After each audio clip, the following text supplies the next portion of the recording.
Hey, everybody. Welcome back to our mini-series all about the Ready's future of HR. It is me, Rodney Evans, and my co-host, Sam Spurlin. Hi, Sam. It is me, Sam Spurlin. Hello. How's it going? I just thought you were going to say sassy banter. I'm saving the sassy banter. I'm saving it. Our script says we're going to do sassy banter up front. I might throw it in the middle. Keep you on your toes. We're going to be all business up front. The banter in the back, business up front. Mullet or banter podcast. In the middle. Oh, no. Okay. Y'all, Sam and I are silly. It is a Friday afternoon before a holiday weekend, but Sure is. It's episode 8. We're going to talk about AI and how AI can unlock level 5 in the maturity model. This is starting to sound like a sci-fi film in a way that is funny to me. Anyway, let's do a check-in round first, and hopefully by the time we get through that, I'll be more grounded in centered things and that are grounded, serious. and we'll stop having so much fun. Yes, stop it. Check-in question for you. Rodney, I know you just took some time off, and hopefully many of our listeners have as well over the summer months. Yeah. What is your favorite evidence that you have had a successful time off? I'm just going to say the first thing that popped into my That's how this works. That's how this works. It's that I'm not such an asshole. That's my favorite evidence for you too, as well, actually. I think it's everybody's.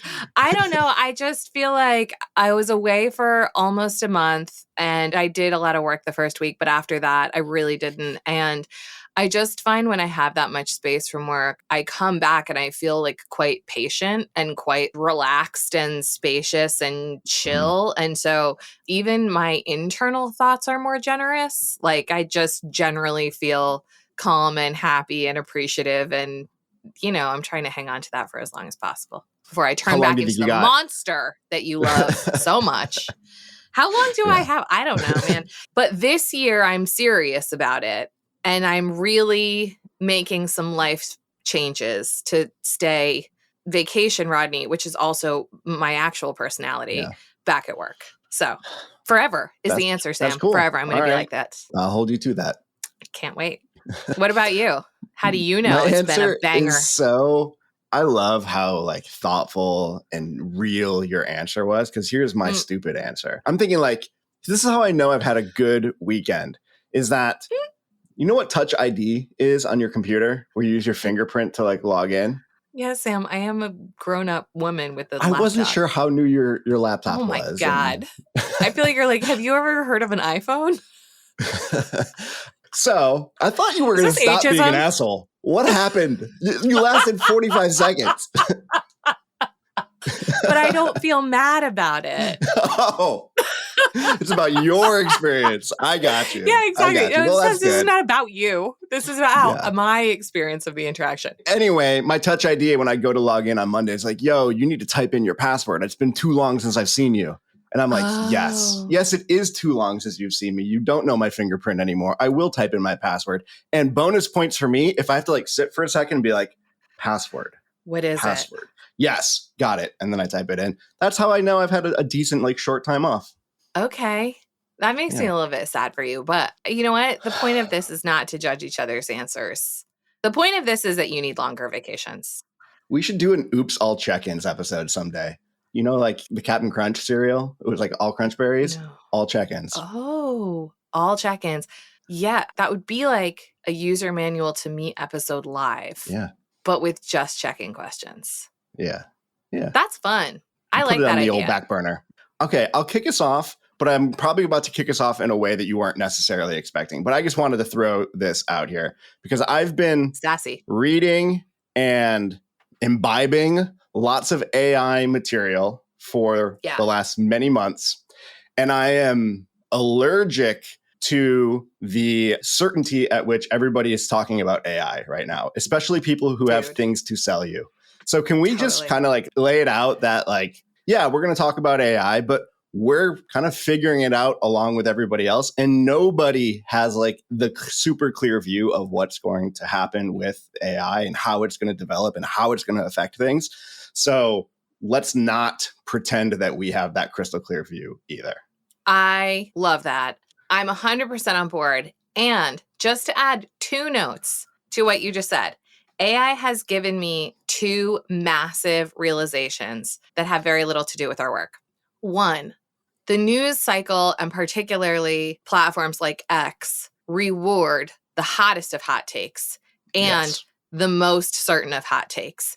And the only way to get eyeballs is to be like, AI is going to murder us all, or to be like, AI is irrelevant, as you were. And it's like, y'all, all of it is nonsense. And we should know this from how elections and wars and climate change and everything else goes. And yet we like don't learn this lesson. But AI to me has been potentially the best example of the way in which social media in particular favors the dumbest, most spicy takes. Number two is, and this is actually related to the Ready, the wave of AI cometh, obviously, and watching it closely and reading a lot and paying a lot of attention since about last October has really shown me how in org design that is good org design, urgency for urgency's sake is fucking stupid. Like, the world doesn't only get one chance at this. Your org doesn't only get one chance to like do AI. Like, that's just not how complex systems work. And so I've gotten some poking here and there that's like, what are we doing about this? And I'm like, we're learning about it. And yes, I think there will be a lot of opportunities for our organization and a lot of others. And I don't think first in is the most important thing. Yeah. So like, I say this as a backdrop, not to give anyone a pass to be ignoring anything, because that is definitely not what we're going to talk about today. But I just think the combination of those two things in the public landscape, it actually like pushes people into paralysis and being like, I'm missing it, or I've missed it, which like you haven't.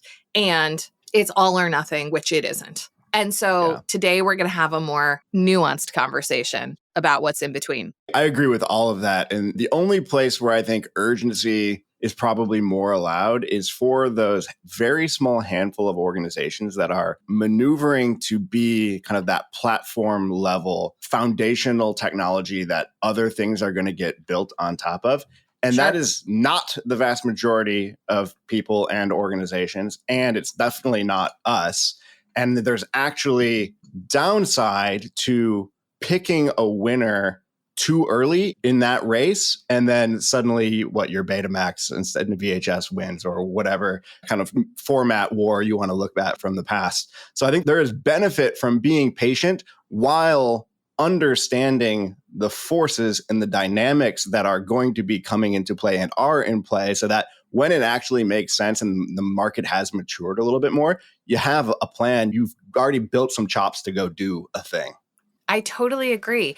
And like, that has been a little bit of a journey for me, like in terms of my own self-work, is to not sort of rise to the occasion of people being like, you're going to miss it and this company is going to eat our lunch. And to just be like, let's start testing solutions that solve actual problems that we have. Let's learn by doing things in order to inform our opinions on this, and not just be like, here's our hottest fucking take like everybody else's, and here's our webinar, pay us $300. Like, no, thank you. Here's the playbook for how to install AI in your organization. Yeah. No, thanks. I hate that. I hate it. So as additional kind of ramping up into this, I'm curious, what on a kind of a personal level have you experienced? Have you tried? Have you played with? What are your just kind of individual thoughts around AI right now? Okay.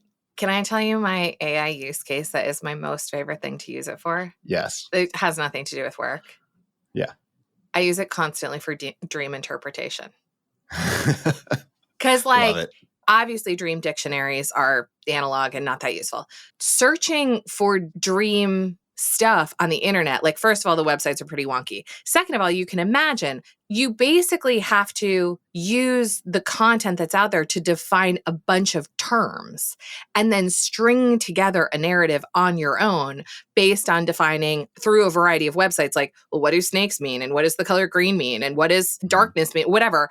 And then once you have all of those definitions, be like, okay, well, if I put this together, what is the gestalt of what it's telling me? ChatGPT does that. So like if you tell ChatGPT a description of everything you remember about your dream, it will pull together those disparate parts, but then it will also create an overarching narrative. And that to me has been a really, first of all, it's fucking so fun and really rad. And everyone I've told about it like texts me later and is like, holy shit. But secondly, I think that's a good mental model for a way of using it, which is like, if you think about search as being a way to like disaggregate and parse, I think about AI as a way to like pull together and cohere a bunch of disparate things. And that's how I use it for lots of things, like for collating research and for like casting a wide net rather than having to do the synthesis myself.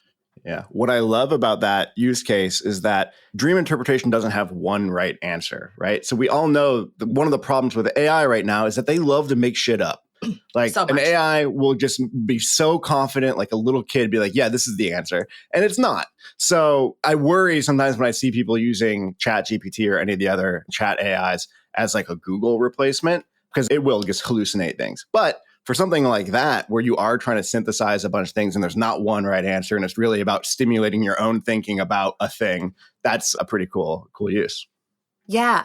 And I think that that can be applied to work in a lot of cases too, where it's like, you know, I will often say like, okay, you know, show me the most interesting feedback models that have been published in the last 10 years. And it's like, there's not a right answer. I am looking for synthesis. It is meant to provoke my own thinking. I do have a level of subject matter expertise that's going to make me a pretty good filter of what I get and what in there is nonsense.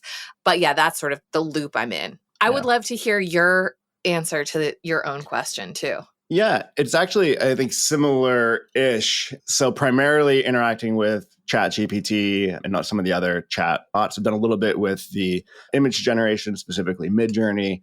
But on the writing, on the text-based side, so two different things. One is basically eliminating the blank page syndrome of writing.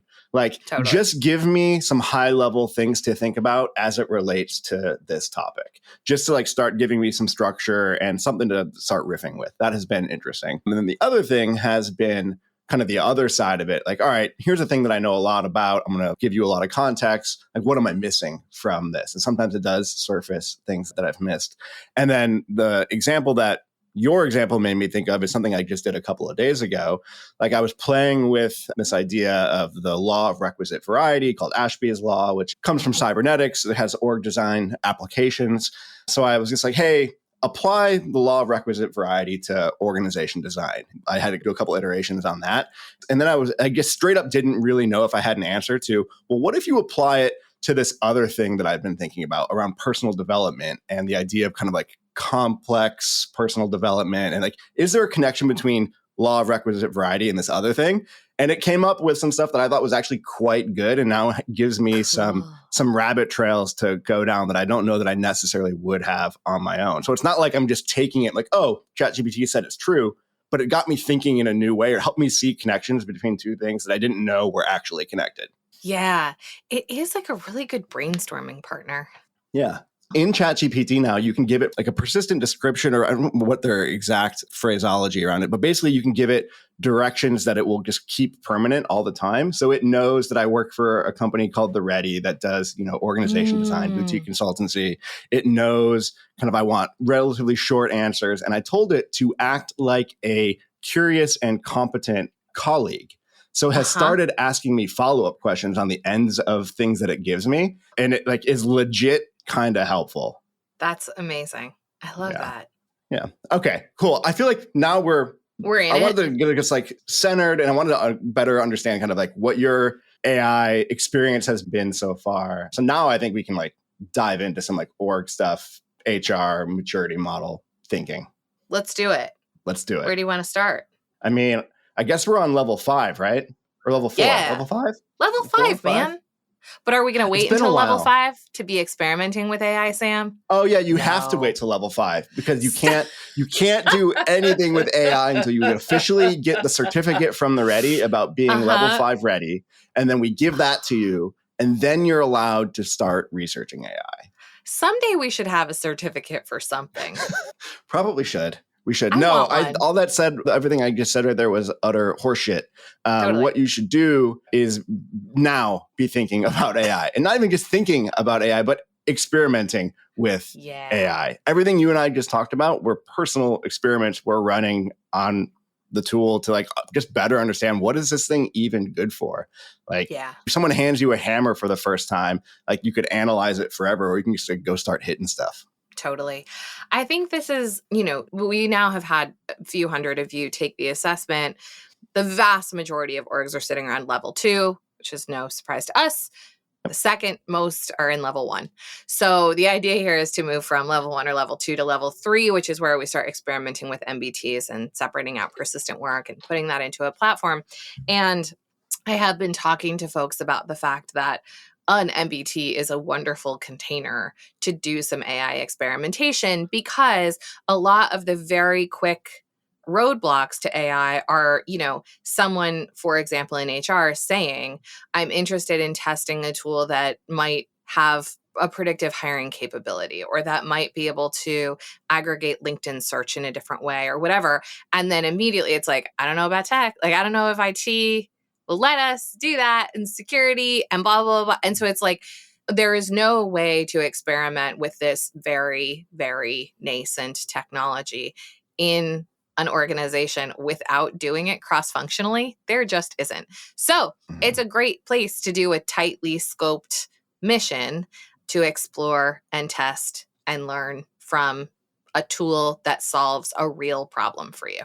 Totally. And I think the only kind of lookout to share on that is to make sure the MBT is actually doing something and not just researching a thing. Not just researching. It's always tempting to just be like, hey, we're going to go learn about a thing, and then we'll give you a report, our recommendations. You can do that in addition to, hey, here's actually some stuff we tried too, and what we learned from that. Because I think there's so much that you can only get from actually starting to get your hands dirty with whatever it is that you're going to be exploring.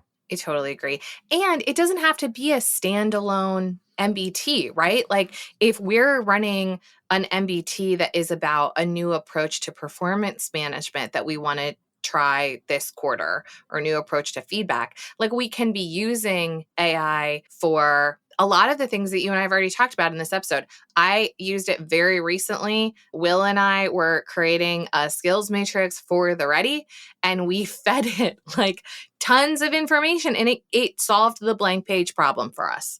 It was not perfect, but it gave us a starting point that was pretty good. In the course of that same project, I aggregated a ton of research to look at that would have taken me hours and hours and hours to parse through. And so what that real mission-based team was about was creating a leveling framework that was useful and deployable within the Ready, and testing that quickly and iterating it quickly within a small pilot group. That's the overarching mission. But we used AI as a part of that mission in a way that was like pretty cool and pretty effective. Yeah, I love that. And that made me think of another use that I have experimented with a little bit, which is telling an AI, telling ChatGPT about a thing or feeding it some sort of argument, and then asking it to steelman the other side. Give me all of the reasons this isn't going to work, and like be as forceful and as direct as possible about why this thing I just told you is bad.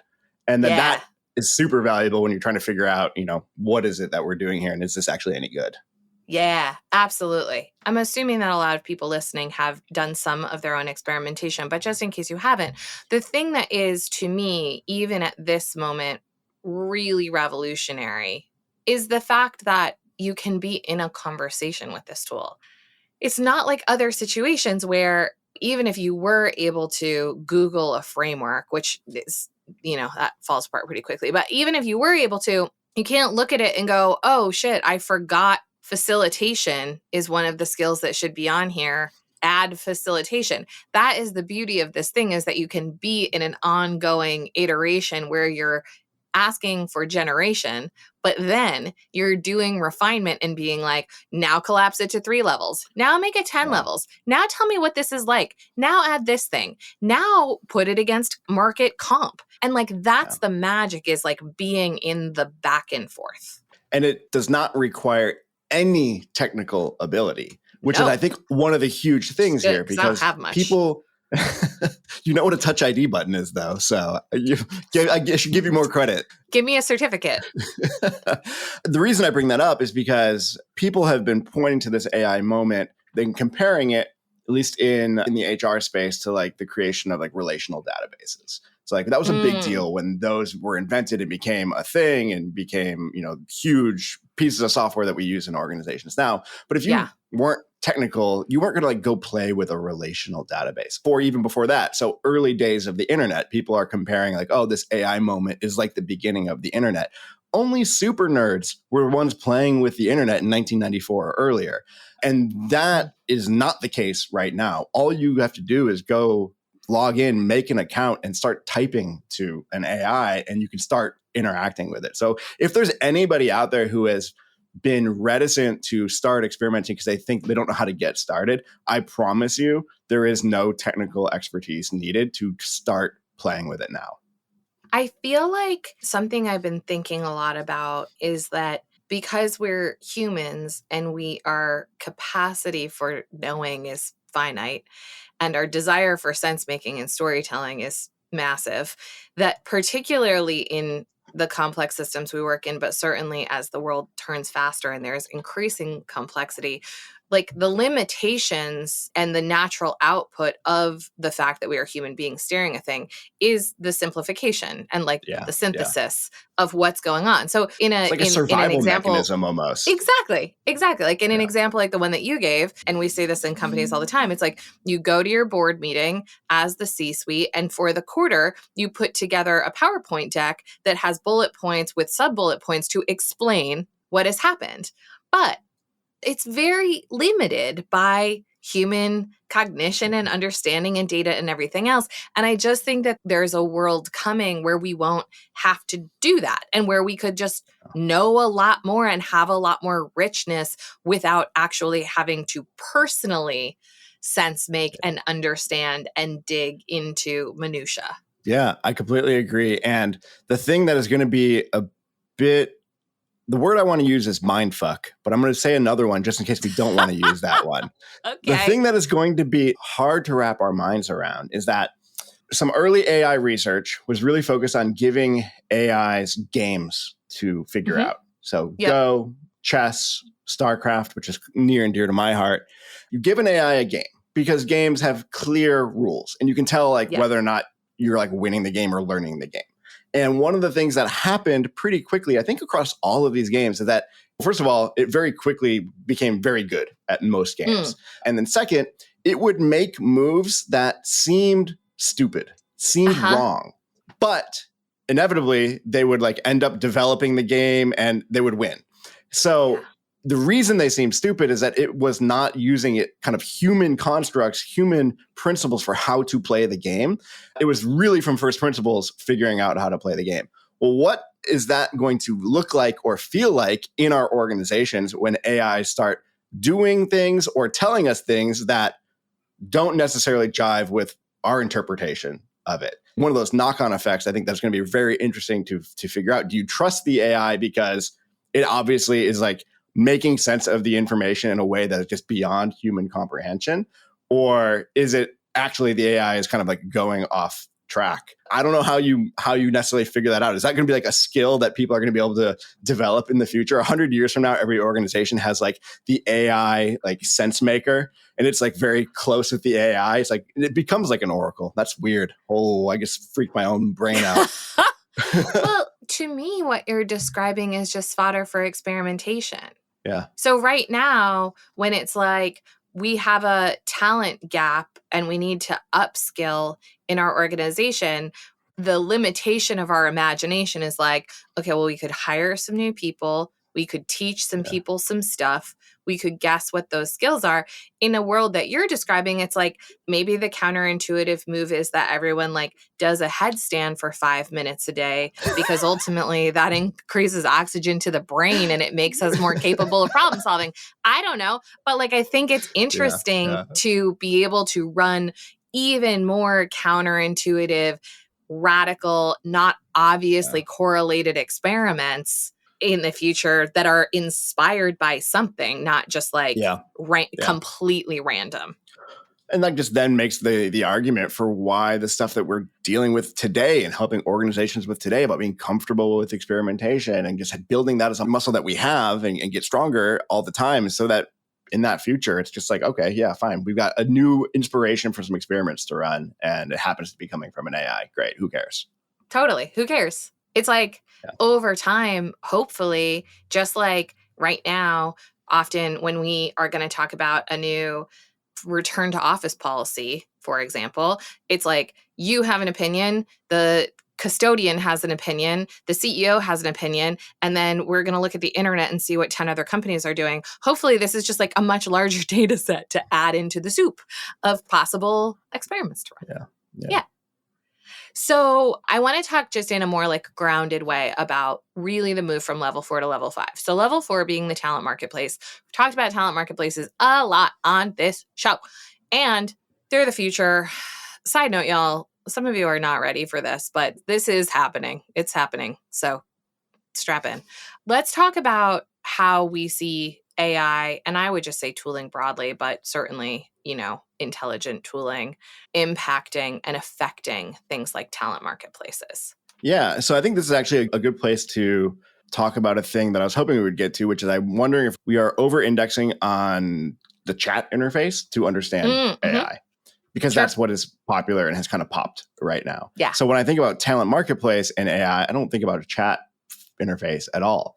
I think about an AI that is sucking up all of the information about the skills and interests and abilities and previous work experiences and what went well and what didn't go well and communication styles and literally everything about the people in an organization on one side, and then every opportunity that needs a human attached to it on the other side, and all of those characteristics, and making really smart and non-intuitive connections between those two sides of the marketplace, and not just a person in the middle who is like trying to look at two different spreadsheets and like send emails back and forth to connect people to opportunities. Like that's the obvious, I think, AI connection to the talent marketplace.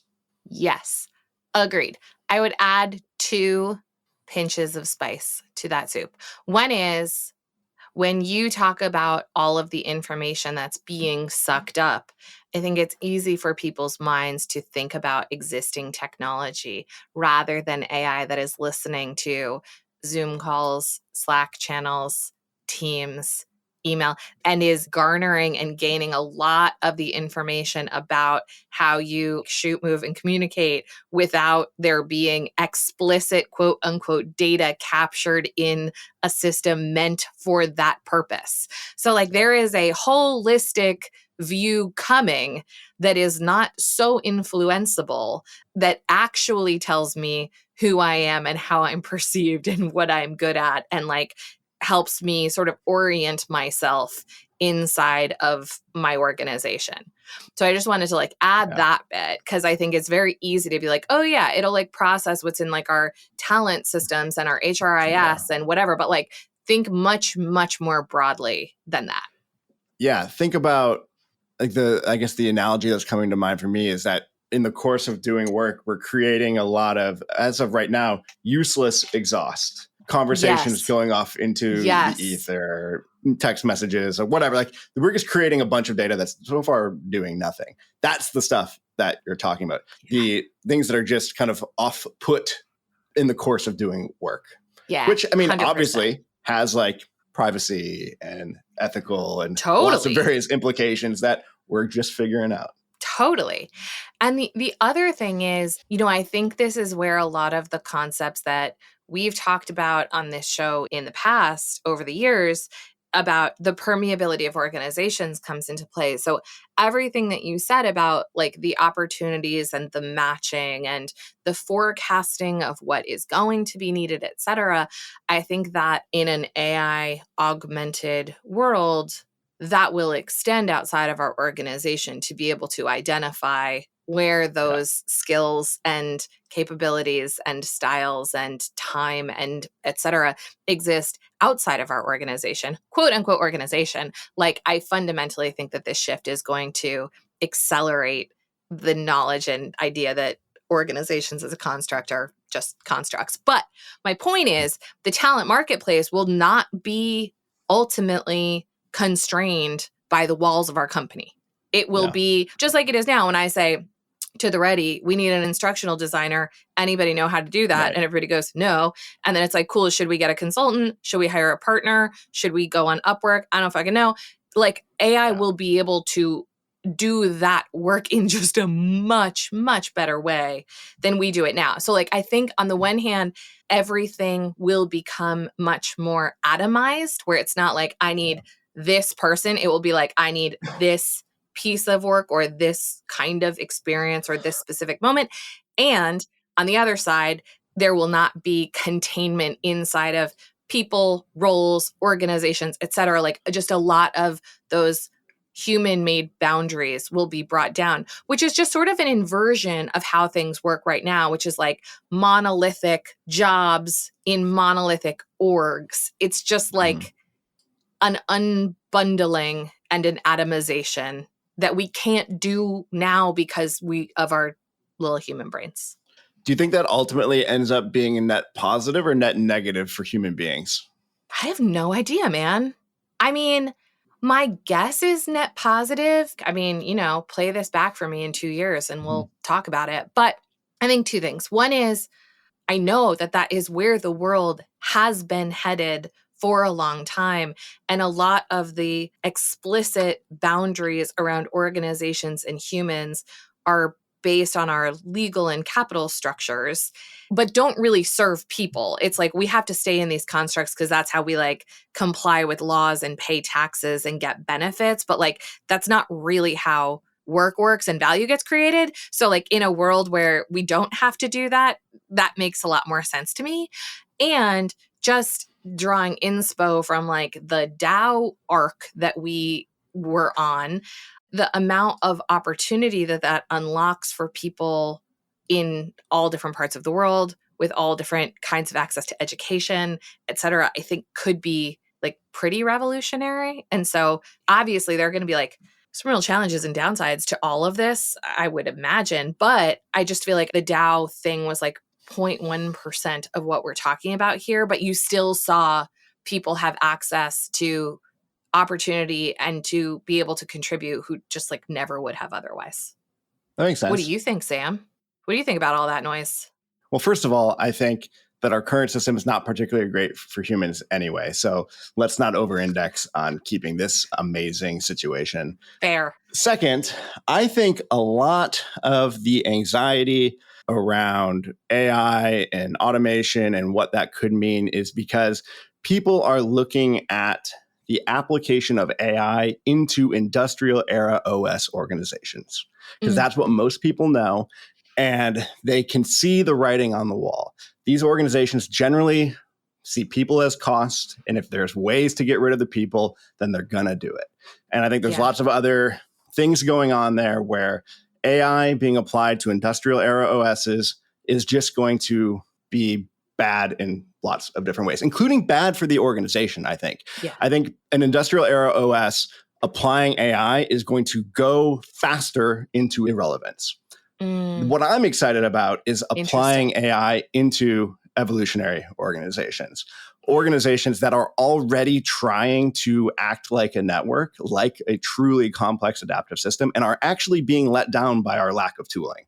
Like we do a lot of talking about how important transparency is, but I don't know that we have a great explanation or solution to how do you manage all of that information that you're making transparent? How do you make sense of it all? And I think AI, in one way, could be a huge unlock for that. So I'm very curious about what it looks like for AI to enable this future of work that we actually talk a lot about and have to do some hand waving around because we don't have the technology to actually bring to life what we have in our brains. Yeah. I mean, I don't know if this has been your experience, but like, we call level 5 the neural network because the idea is that there are all of these connections that are being made and there's not like a triangle shape where the top is making those connections or holding and sort of doling out the information, but that there is a level of intelligence that is becoming ever better and stronger and more refined and added to. I have been in more than one large scale transformation project where the visualization of the evolution of the OS has been trash. And where the clients were like, how can we know and see what we've tried and then what's happened and what that means and understand both the explicit outcomes of that, but also what the inputs were to that and blah, blah, blah, blah. And I'm like, let me make you a pitch deck with some sticky notes on it. Like, that's not good. Yeah. Like, we live in complex systems that live, and then the systems that we have to document them and to draw from and to like have an archive are not living. They are complicated, dead systems that are only as good as the living inputs to them. And like that will go away. And I truly cannot wait. Yeah, it's like we have created a more beautiful and lush forest. And instead of like me being able to really just like take your hand and like stand on this hill and we'll look at it together, I have to like break off a branch and like give it to you and do a 35-minute presentation about like where this came from. Like, and it's not really quite the same experience. It's not really quite the same. Exactly. So on that note, we always say on the show, we could do a whole nother episode about this. And today we're actually going to do that rather than just continuing to talk to you for an hour. So we're not going to rush through. We're just going to take our time. And this episode is going to be a super dank 2-parter. Please do hook us up with your CHRO or your HRBP. We want to talk to them, want to answer all of their questions and hear about all of their problems. And we appreciate it and you. Thanks, as always, to Taylor Marvin for making us sound awesome. This mini-series is produced by The Ready, where we help organizations around the world change the way they work. You can get in touch with us by emailing fohr@theready.com. And as for you HR leaders listening right now, let's change ourselves.